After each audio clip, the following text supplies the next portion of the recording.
morning. Welcome to episode 190 of Fiber Town.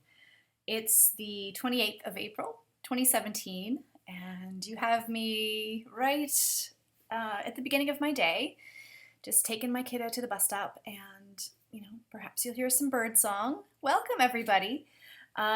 First of all, I want to say a huge, massive thank you to those of you who watch and those of you who are brand new and those of you who heeded my call for connection last week. I felt a little bit whiny, but whatever. A little whiny's okay once in a while.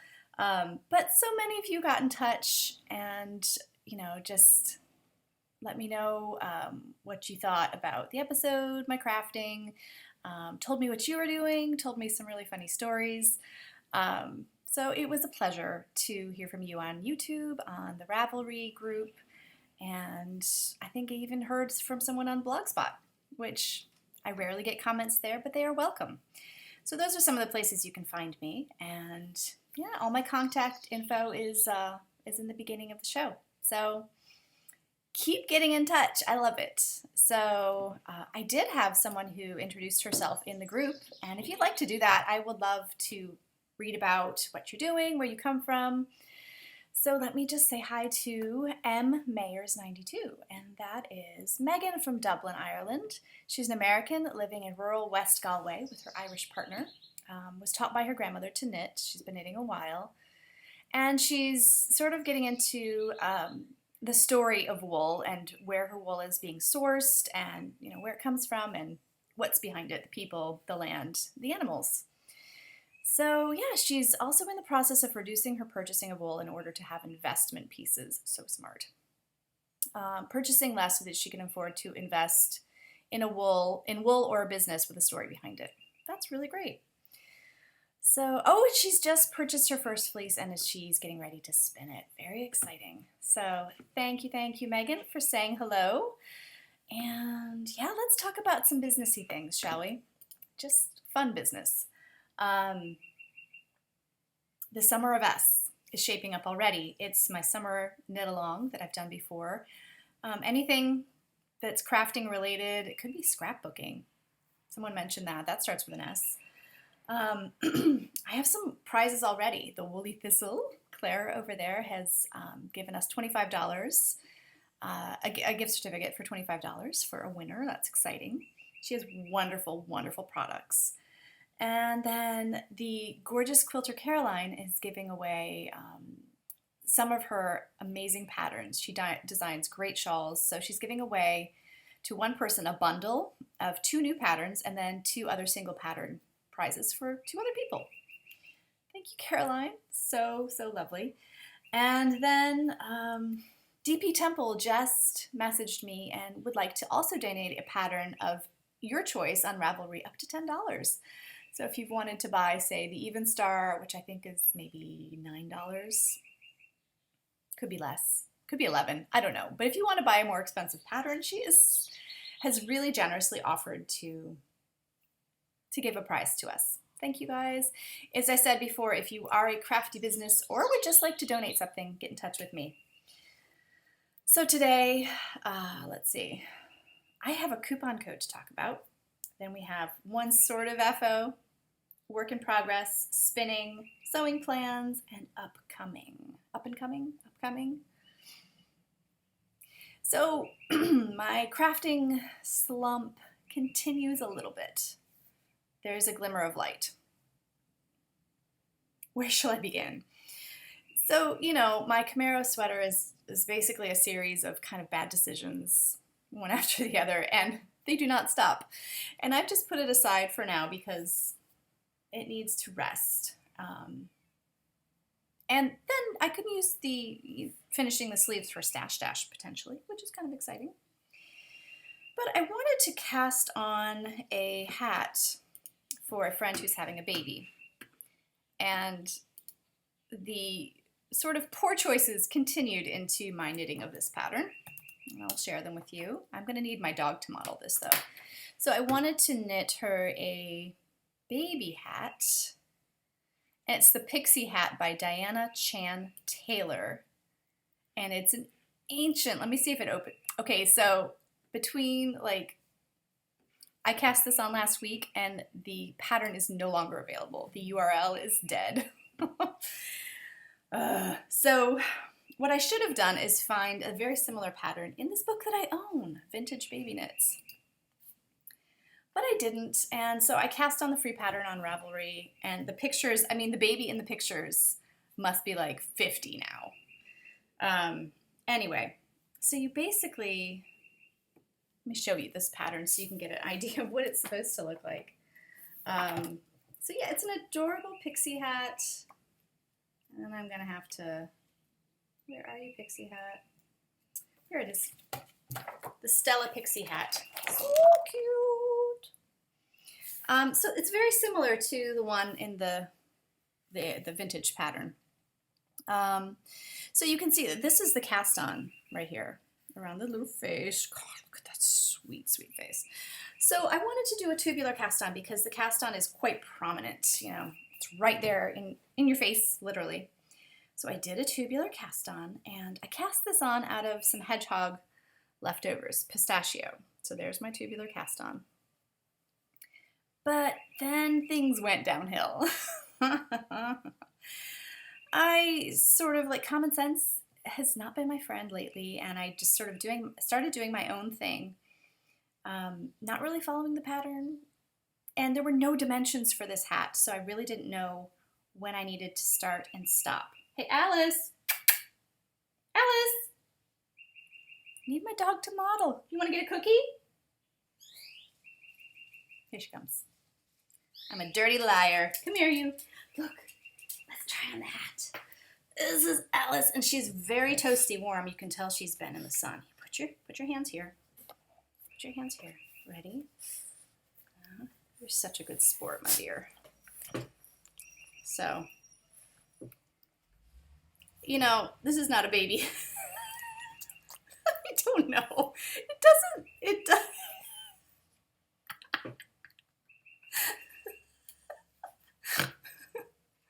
Oh, you're so pretty. You like the hedgehog fibers? So I don't know if I need a baby to try this on because it looks weird on the dog. Oh, I love her. You're a good sport. You forgot all about why I called you here, right? I hope. What do you see out there? So anyway, this might get just abandoned because the knitting slump was still with me when I was making this. Oh, but she's... So it's supposed to... And maybe it would work. I don't know, but... So I need to do some straps. Oh, she's very offended. She's looking at me like... Ugh. Anyway, that's sort of a faux FO, maybe just really bad. I might knit some baby socks out of the leftovers because those are always cute, and then we'll see. So that's what's going on there. Okay, so works in progress. I'm still laughing about it. I cast on a sock, and this is out of some Wensleydale handspun, and here we go with the hair. Some Wensleydale handspun. Go down there. Come on, hair. Lay down. There we go. As well as some Lincoln. So this is a nice shorty sock. This is 46 or 48 stitches. So this was handspun American Wensleydale that I acquired from a class with Deb Robeson. It's from Gypsy Wools in Colorado. It's gorgeous. It's gorgeous. So I didn't have enough to do the second sock, so I stopped when I got to the toe decreases and I did them out of some fingering weight Lincoln.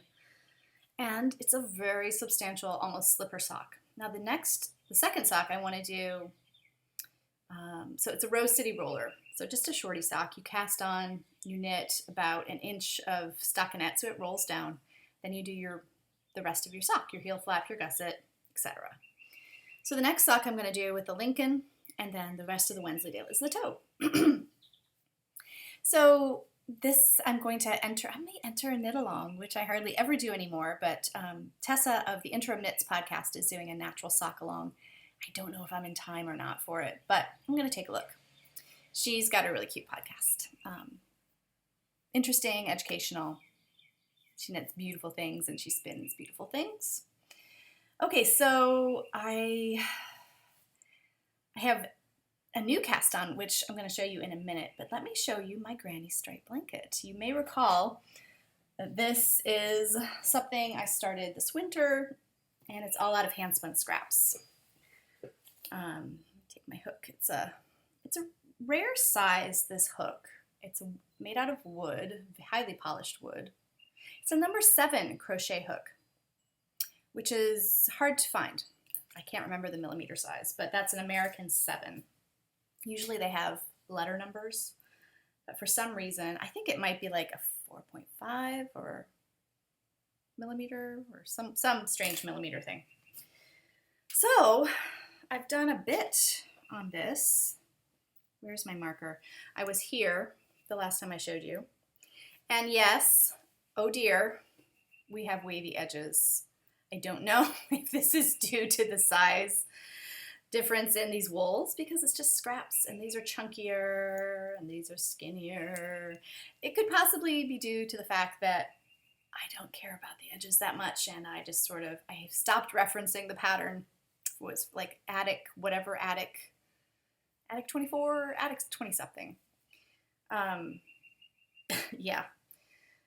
So I will probably regret that at some point, but it's just therapeutic. I just need to crochet. So I'm just doing that. Here's some more of it here. And these are crazy bulky bits right there. This stuff right here was not a gourmet stash. I don't know if she's still dyeing, the dyer who did this, but she did a colorway for the Knit Girls years ago. So I have leftovers of, I think it was called Haunted Vineyard. So it's pretty massive. And it's heavy, as crochet things are. And I made, with my amazing Nancy's Knit Next ball winder, a bunch. I wound up magic knotted all of my scraps. So here is cake number 1, cake number 2. This was a Wensleydale single I spun very early on in my spinning. Ball number 3, or should I say cake? I think this might be my favorite. Ball number 4, smaller ball. And ball number 5.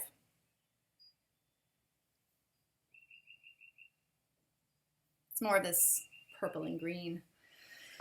So this project doesn't leave the house, obviously. It's massive. But it's been a nice little week of working on it. I've enjoyed it. Who knows when I'll get back to it. But now I have the yarns ready to go. And if you're not sure, if you haven't heard of the magic knot, it's a way of knotting 2 ends together, obviously. That's really well hidden, like in garter stitch. Not so much here, but you can knot the ends together and clip them down to the knot, basically. And it's supposed to hold together. And if it doesn't, I'm okay with this crochet blanket. I just want to use up the scraps. I just want the motion of crocheting. Okay, so the new cast on is the fault of the Fruity Knitting. The Fruity Knitting podcast with Andrea and Andrew. I find a lot of inspiration from them, and they had Justina Lorkowska on their podcast recently, and she showed one of her shawl designs, and it was the Buccaneer. And I sort of started having ideas about a couple yarns that have been lying in wait in want of a mission, as it were. So I cast on. See if I can get a good representation. It no longer looks like a thong or maybe a uterus. It did for a while, or maybe like Speedo. This is hand spun Finn. I think this was the first sheep's wool fleece that I ever prepped start to finish. And I've dyed it. I dyed it twice. I didn't like the first dye job. I over-dyed it. It was a blindingly white, beautiful Finn fleece. Gorgeous, just gorgeous. So I have about 600 to 700 yards of that. So the Buccaneer, I should really have a picture up for you.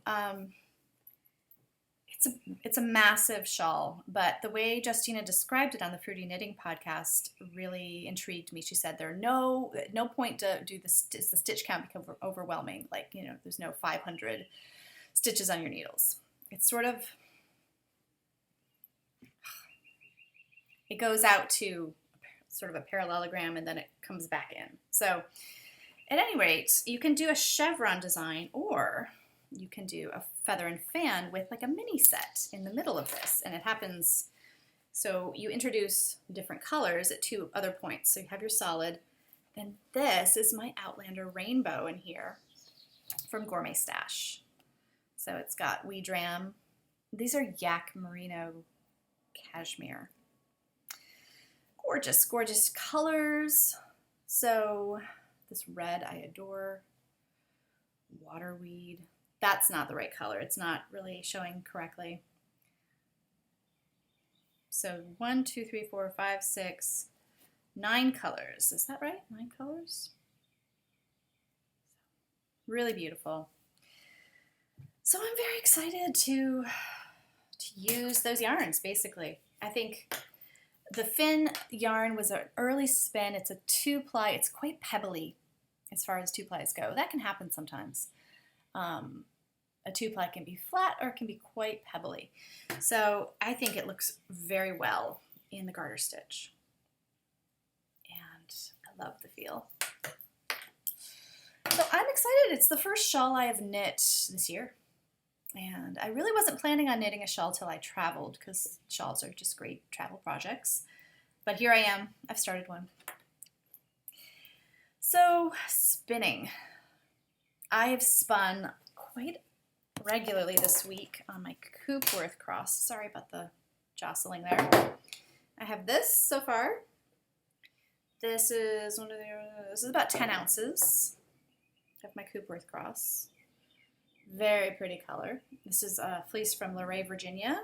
So in the mountains, Blue Ridge Mountains around here. And I have about another 3 ounces on a big bobbin. So I think one thing I'm going to buy this year at Maryland is more storage bobbins, because I stepped on one and cracked it. So I'm down to 11, and I could really use double that number for sure. So I also started prepping my Icelandic fleece. I bought this at Rhinebeck from Sweet Dreams Farm. It's in Salem, New York. Icelandic's Sweet Dreams. Oh, precious. And can I just say, I'm in love. I didn't really know what to expect. And I can't remember right now other details about this particular animal.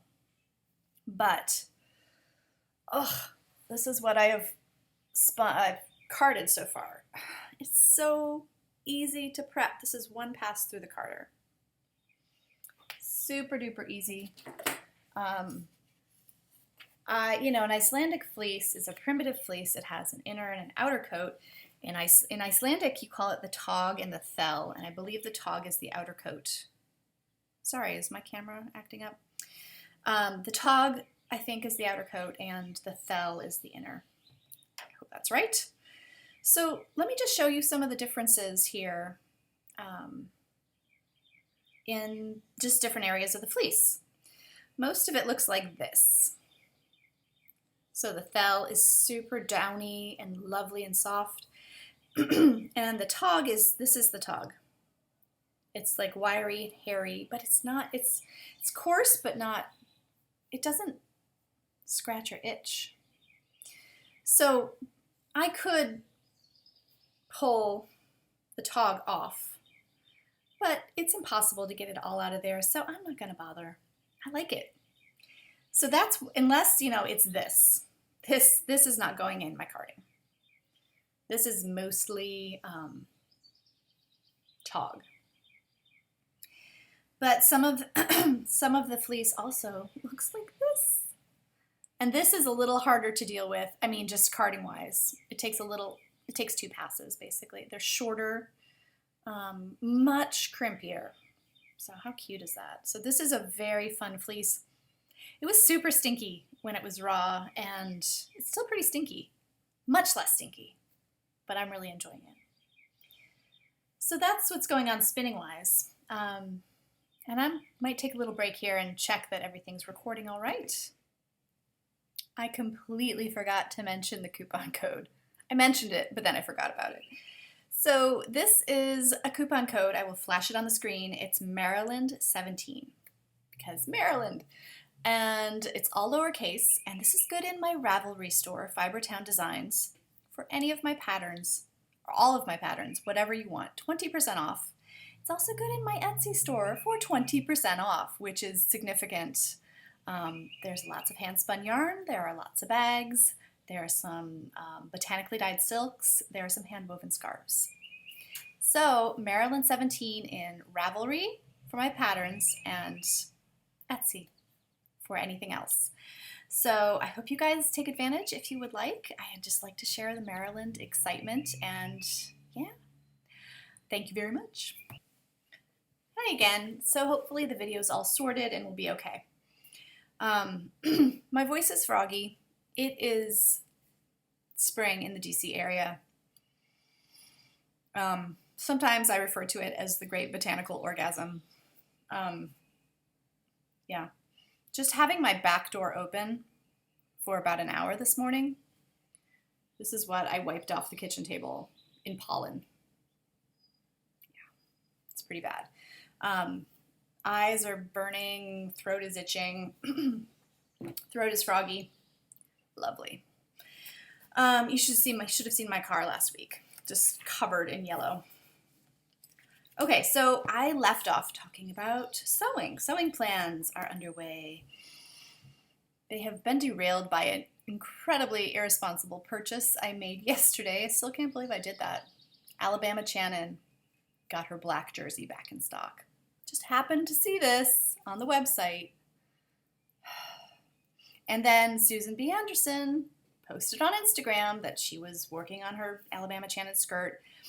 And I thought, I need a project like that to tide me through staying at my in-laws for a week this summer. I can just work on the handwork while things are going on around me. So I can be present with people, but still in my own little happy world. Anyway, neither here nor there. But I have some jersey coming to me. And I need to figure out how to stencil the fabric and then get that all set to go, and then I can work on reverse applique when I'm traveling. But when I was making other sewing plans, I took this adorable notebook from Claire. She made this, New Hampshire Knits Claire. And I wrote down patterns I want to make this summer. Hang on. Yeah, so I wrote down patterns I want to make this summer. And what kind of fabrics and how much of the fabrics. So I feel very organized. I can keep this with me when I'm fabric shopping and know exactly what I need. Still need to fill in a little of these indie patterns. So I have the Merchant and Mills book, Lotta Jansdotter, Alabama Shannon, Tilly and the Buttons. Then I have like a McCall's-ish pattern, no, New Look. I don't know if I'm going to make that actually. And then I have a bunch of indie patterns. And one of them is to redo the silk tee that I made last summer. And it's a special t-shirt. And, you know, I mentioned before that having lost weight, pretty significant amount, my knits haven't been that difficult to fit because of the stretch of knitting, basically, and the fact that I'm fine having things that have more ease. But sewing's a different story, for sure. I made this last summer out of silk yardage that I dyed myself, botanically dyed. This was marigold, crepe myrtle, and clematis. and I really love it. And it's incredible to wear. It's super comfy. It's like wearing PJs. So I'm okay. It's very hard to work with. I had to use very fine needles, very fine pins, and then I made French seams, you guys. I made beautiful French seams. That was a lot of work. And here's one of the French seams, one of the side seams. So all of the rough edges are enclosed. It's basically double the work. The neck binding leaves a lot to be desired, but it's okay. So unpicking those seams would just shred this fabric. I could just cut them and resew, but I'd really be dealing with the shoulder seams. I think they're the worst. I'm happy to have a lot of ease in the body, but it falls off my shoulders. So my friend Sarah suggested that I do gathers along the sleeves. I'm gonna try that. It's at least, my first measure of trying to fix it. Isn't it pretty? I love the marigold. Clematis. Oh, gorgeous. Oh, and there were red onion skins as well. Forgot about those. Yeah, it's just way too big. So I need to sort of figure out how to do that. Does anyone have ideas? Tutorials? Let me know. So that's sewing. The only thing left to talk about is what's up and coming. So I do have some plans to, it's a beautiful day, other than the pollen. I've planted a lot of cosmos already, and herbs and tomato. I haven't put the tomatoes out yet, but that's coming. But I did a swap with Infric. I hope that's how you say her name. I think she's from Pittsburgh. She did an amazing swap, and amongst the things she sent were seeds, especially things to dye with. So Hopi blue corn, these are cosmos, and then dyers Coreopsis tinctoria. Remember my tinctoria pattern? If it has tinctoria in the botanical name, then you can dye with it. But you can also dye with Hopi blue corn. So I'm going to plant these today. I'm very excited. As well as some basil. Get some basil in the ground, just seeds and some zinnias, and yeah, the rest are veg and herbs. That's what I plant. So that's up and coming. And then Maryland sheep and wool. And I've been thinking about my shopping list. I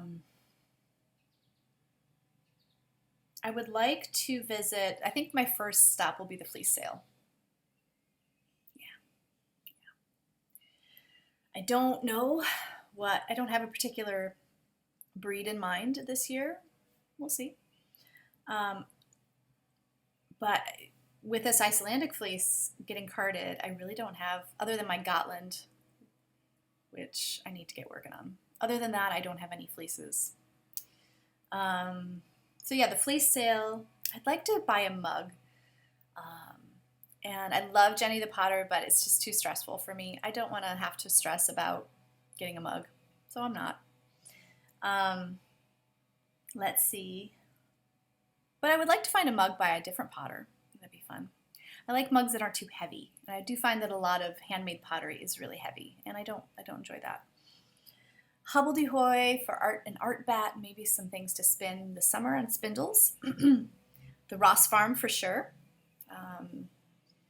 And I'd like to visit Matterroot. I love their bags. Very, very cool. I think Matterroot, and there's a yarn dyer out of Maine that shares a stall with her, and I'm blanking right on the round, maybe. And then Little Teapot, Ann Choi. She has really, really beautiful products, and I think this year she's going to have some blends from her own animals, and she does a lot of natural dyeing, so I'm going to check out her stall. And then I'd like to look at wool out of Wales. They're always there in the main building, and I looked at them years and years ago, but I was sort of in a different place for buying or what I was interested in, and so I want to look again and see what they have to offer. Other than that, I just plan to enjoy myself, and I will definitely chat next week with you guys. It'll be right before we go to the festival. So, oh, yes, I do want to get a Lazy Kate. So if you have a Lazy Kate you love or one you don't love or, you know, a certain type of Lazy Kate, let me know that a Lazy Kate you think is good. So I'm definitely in the market for that. So, all right, you all take care and have a great weekend. Till next time.